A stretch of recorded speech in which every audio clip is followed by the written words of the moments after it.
Hi, my name is Lisa Lang, founder of Spread Goodness, and today I'm here to walk you through our brand new web app, the Spread Goodness Challenge. The purpose of the Spread Goodness Challenge is to encourage kids to do something kind and unexpected for someone, share it on our online platform, and then nominate others to participate. As they do, all subsequent posts populate in that child's unique feed, giving them the opportunity to witness the ripple effect of how their seed of goodness can multiply into countless acts of kindness and generosity in their school community and beyond. To start, click Join the Movement. You could log in or sign up. Today we're going to focus on the educational edition.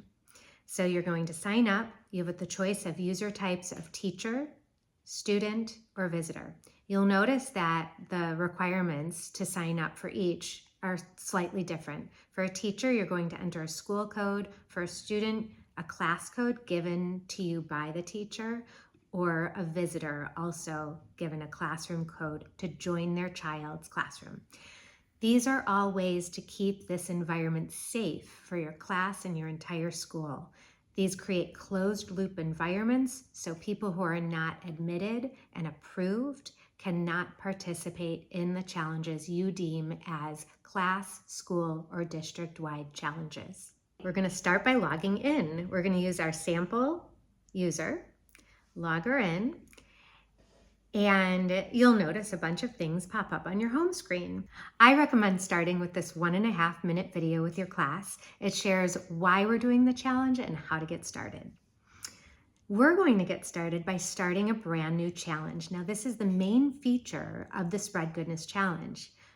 I already prepared what I'm going to call it and what I'm going to put into it, but I'm going to name my challenge feed, sharing what I can, and now I have the option of choosing who gets to participate in my challenge. Now remember in the sign up page when you could choose teacher, student, or visitor, and there were all those codes that you have to use to show who you are. Those connect to this page.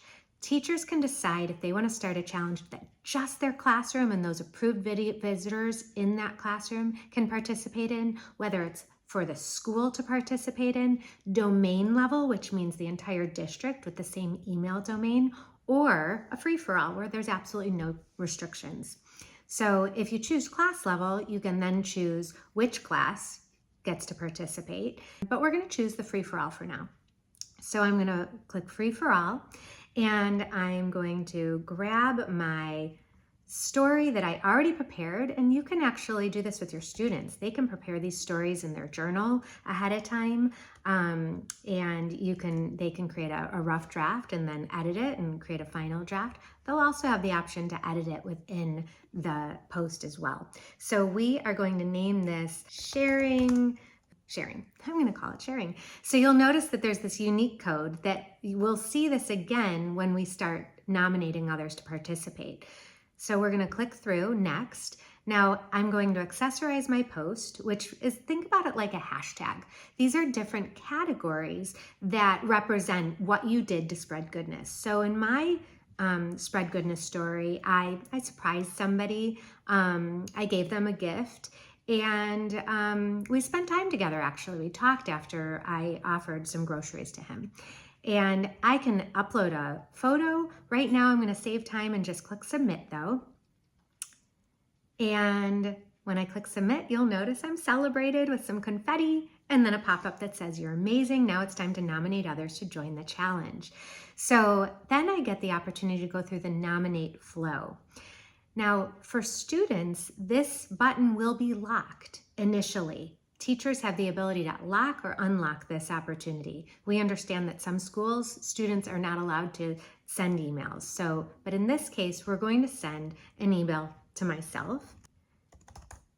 And then I'm going to share a quick message that will populate within a fully templated email that gets sent to the person you're nominating with the instructions to get started. So I'm just going to say tag, you're it, and that will populate within more instructions in the email. So I send it, amazing, you've just activated your chain of goodness, and imagine how far your seed of goodness might travel. So now it prompts me to go to the Ripple Trackers page. What's the Ripple Trackers page? Okay, let's find out. So you'll notice on the Ripple Trackers page, I have 3 pink bars here. When you first get started, you will only see instructions for what you'll eventually see on this screen. But once you start posting and starting challenges and having other people participate, you'll get what we call Ripple Trackers. At the very top, you'll see that this user named Monica has participated in 3 challenges and has posted 3 posts. The challenge that I just started was this Share What I Can challenge. I posted my very first post. This is exactly what I copied and pasted into that user flow. I named it Sharing. This is where my user is located. My name, my user type, which is teacher, and what school it is. This will populate with your school when you sign up, and your individual user information. You'll also notice that it's just the first name. No last names are ever associated with the posts. And here are our stickers. These are the ones that represent the story. So surprise, gift, and time. While I was charging my car earlier this week, there was a gentleman sitting nearby holding a sign that read, "Anything helps." I looked in my car to see if there was anything I could offer him and found a couple of boxes of granola bars, a banana, and a bag of chips. I offered them to this gentleman and we got to talking. He shared how he will also share with his sister, who he is also trying to help.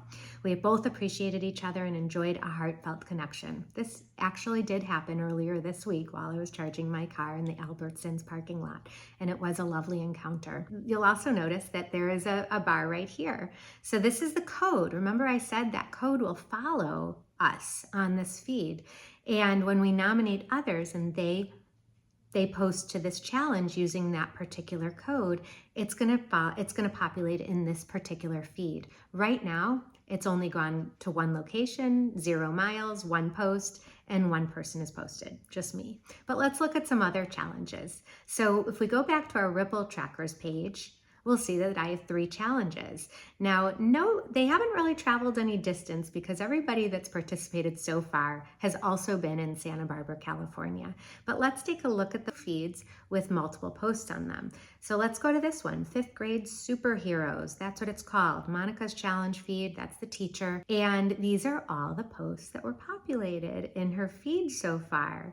So she started off the feed. The seed of goodness is what I call this initial post on a feed. It's highlighted in pink, and this is her story. And then she nominated her students to participate, and then those students added to the feed. Help with dishes. I helped my mom do the dishes. She was surprised and we had fun. They added their stickers. And there's all these other posts: holding the door, joy, sharing my lunch. There's even one person, one user, Henry, added a photo. So they added this photo.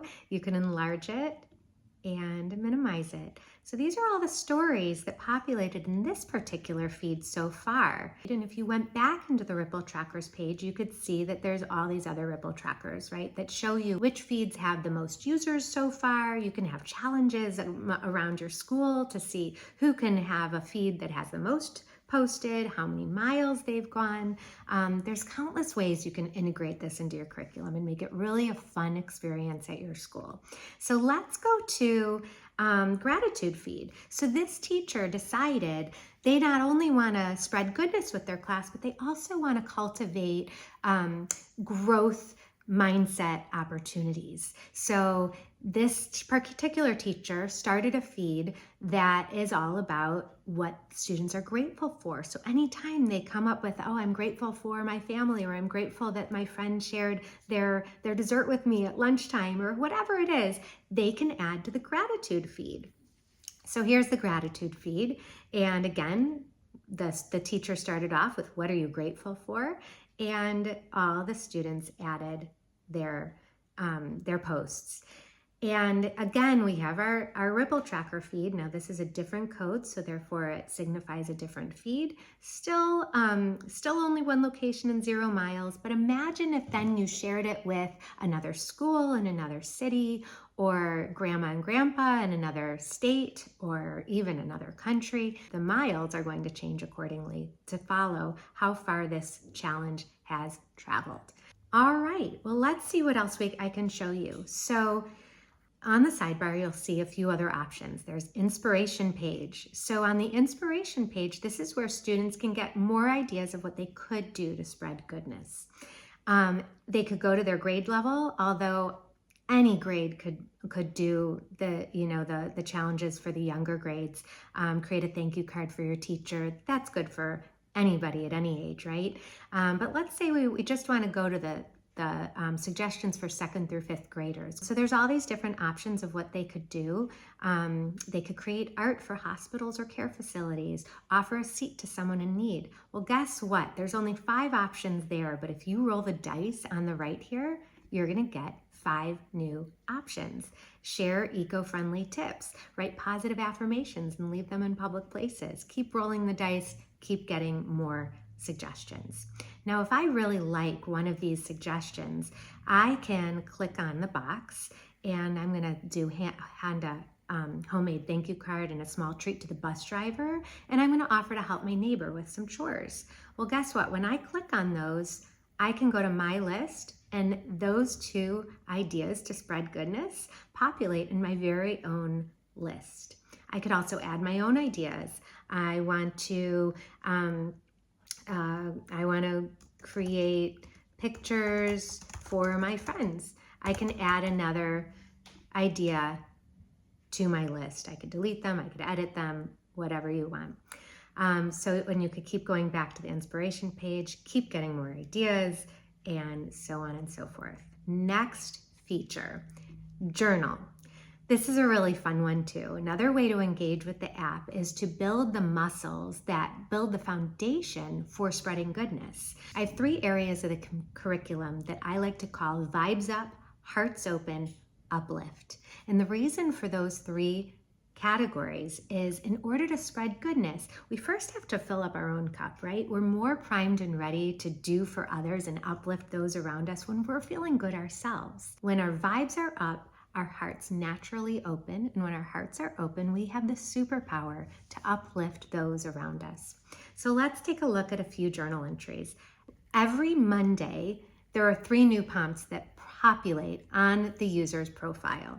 So this week, week 23, January 9th week, we have these 3 prompts having to do with courage and staying motivated. So what helps me stay motivated when things get tough? If I want to respond to that journal prompt, I go in, I say start, I write, I talk to family and friends about my goals, and that keeps me motivated, and I might have more to share, but I submit it, and you'll notice that journal prompt comes down to submitted responses. Within that particular week, I still can edit it. So if you as the teacher want to encourage your student to give a little bit more, give some examples or more detail or express themselves, more fully, they can go in and edit that response.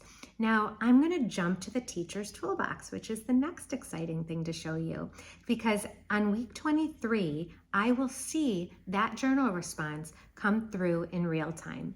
So if we're in January, week 23, what helps me stay motivated? We have a number of people who have already answered that prompt. This is my response as the teacher. I talk to family and friends about my goals. Henry, Aliyah, and Keisha also responded, so I can see that in real time. They responded yesterday. And then you can see all the other weeks, all the other prompts, and then all the responses so far.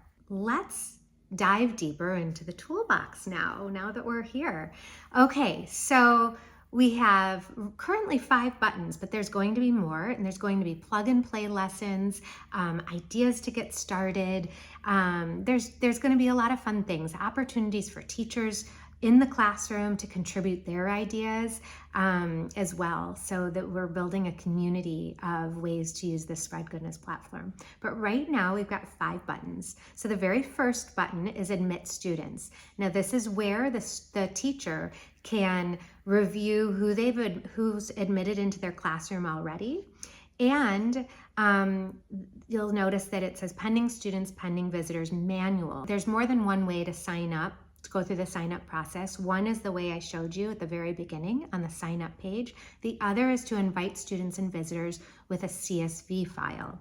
Once you do that, those that were invited directly by the teacher automatically get admitted into that teacher's classroom because the teacher did the inviting. But if there's somebody that manually signed up with that classroom code, they're going to come here. The teacher is going to have the ability to see who it is before that person has access to the challenge and personally admit those manual signups. And then once admitted, that profile will activate for that visiting user. So let's go back to the toolbox. We have the mission video. When you go to that home page, when you first get started, after you watch it for the first time, it's going to disappear, and all of the rest of the screen will jump up like that. So if you want to go back to that mission video at any time throughout the year, you come right here and you can share it with your students or anybody else anytime you want. Journal responses. We already reviewed the journal responses. This is where you go in and see the responses that your students submitted each week. Student progress. This shows us that we have 14 students in our class. It says that out of the 3 challenges that the teacher has already created for them, only 24% of the class has participated so far. And this just shows you their progress as you're moving along. So far, Henry, Alia, Theo, and Marisol have participated in 2 of the 3 challenges. Arjun and Keisha have participated in 1, and Diego, Carlos, Lisa, Madison, etc. haven't gotten started yet. But this is a great way to just kind of keep track of how your students are doing as you challenge them with the Spread Goodness Challenge. All right, moving on. Profanity. This is a fun one. This is where you would come to see if anybody tried to submit something inappropriate. So when they're creating their post or even the journal prompt, this will catch it before they click submit. So when they click submit, it'll say, there's something inappropriate here. You cannot post it. Please edit your response or your post. And it won't let them post it. But it will trigger a profanity attempt here on this page so the teacher can see that somebody tried to post something inappropriate. It will show the user that attempted and what they attempted to post and submit, and also what category of inappropriate use it falls under, whether it's abusive or swear words, profanity, etc. All right, going back to the toolbox, that's essentially what's in the toolbox right now. As I said, more will be coming soon. Let's go from the teacher toolbox to the account settings page. Here we have some basic account settings. So you can reset your password, you can delete your entire account, which I hope you don't. This is where you're also going to be able to allow your students to nominate others or not. We will also have the customized feature of turning on or off the start challenge button. And this is where your basic information is. Now you can edit everything but your email address right now and your school. You could also upload a profile photo that will populate right here. That is basically it. For Teacher Forum, this is where we would love your feedback. So use this forum to share ideas, ask questions, report problems, collaborate with us, and see what more we can create on this platform for your personal use and your classroom use. So you'll just add your question or idea. You could tell us what category your contribution falls under and then post it. And it comes directly to our team so that we will see it right away and be able to address it hopefully as soon as possible and get back to you as quickly as we can. Okay, so what do we do when a student gets nominated? Well, I've opened up Henry's profile. He's a student. He's going to accept the challenge that his teacher started. He's going to enter the code that was given to him, whether it's in the email or up on the board, and he's going to share his story. So I helped my mom do the dishes and she was happy. And again, as the teacher, you might want them to expand, give more detail, use those language arts skills and develop those skills. I'm going to name the post, so helping out at home, and go through the same flow as starting. It's just that you're not starting it, you're accepting it. So it was an act of service, and I gave my time and I surprised my mom. And I clicked submit. Just like the start button, that user gets celebrated with confetti. Their post is populated. You'll notice that the nominate button is currently locked because some students aren't able to email out. So that's again up to the teacher whether they want to lock it or unlock it, and it populates in that feed. And it's just as simple as that. And they could keep on adding, building those kindness muscles, noticing all the things throughout the day that they do to help others. And that skill will continue to develop the more they're aware of what they're doing and the more they do it. And it's a reinforcement loop of goodness. So it's very exciting. And I'm also going to point out that this notification bell tells you anytime somebody posted to the challenge feeds that you are either invited to or participating in. So you'll notice that Theo added to my gratitude challenge feed. These are all the people who have participated so far in the challenges that I'm part of with my teacher. Let me know what questions you might have. Let me know what ideas you have for future iterations. We're excited to continuously add more features and enhancements and make this a really fun, engaging tool that you can use in your classroom and your school to spread kindness and gratitude and good things all around in your school and beyond, and hopefully inspire lots of other people to do it while you're at it. Thank you for being here.